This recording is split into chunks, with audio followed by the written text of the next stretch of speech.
तर आज आपण बनवणार आहोत झटपट बनणारी चीज पोटॅटो सँडविच।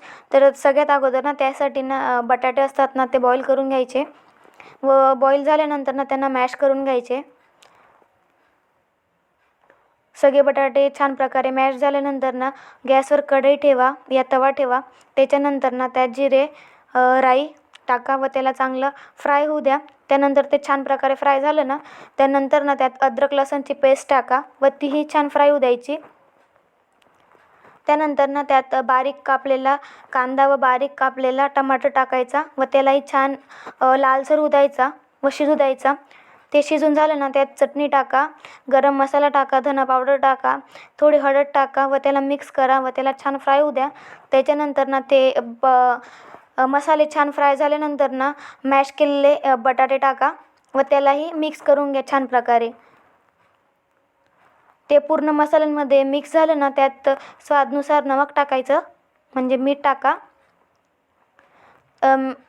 मीठ टाकल्यानंतर मिक्स झालं ना त्यात थोडी बारीक कापलेली कोथिंबीर टाका व थोडा लिंबूचा रस टाका व ते गार होण्यासाठी ठेवून द्या। त्यानंतर ना सँडविचचे पाव घ्यायचे व त्याला एका साईडला आहे ना टमॅटो सॉस लावायचा व त्याला स्प्रेड करून द्यायचं। त्याच्यानंतर ना दुसऱ्या साईडला आहे ना ग्रीन चटणी लावायची। ग्रीन चटणी कशी बनवायची त्यासाठी ना कोथिंबीर, पुदिनाचा पाला व मिरचीचं पेस्ट तयार करून घ्यायचं, ती असते ग्रीन चटणी। दुसऱ्या भागाला ग्रीन चटणी लावा व त्यानंतर ना बटाट्याची जी आपण हे बनवलं ना ती लावून द्यायची बटाट्याची चटणी।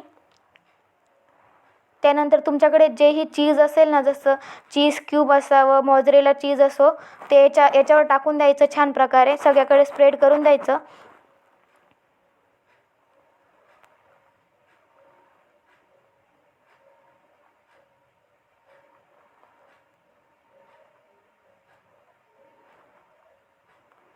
त्यानंतर ना चीज छान प्रकारे हे झालं ना तर आपला जो सँडविच आहे ना तो लॉक करून द्यायचा दुसऱ्या पावने।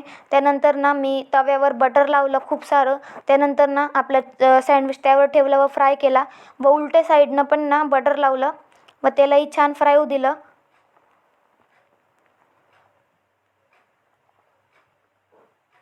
त्यानंतर जे आजूबाजूचे काट असतात ना ते पण हे करून घ्यायचे छान प्रकारे, कारण ते कच्चे नको लागायला।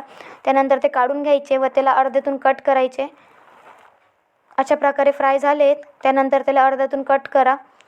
तर रेडी आपली खूप टेस्टी अशी सँडविच, खूप झटपट बनते व खूप स्वादिष्ट लागते। तुम्ही पण नक्की ट्राय करा व मला कमेंटमध्ये नक्की सांगा तुम्हाला रेसिपी कशी वाटली व अजून अशा टेस्टी अशा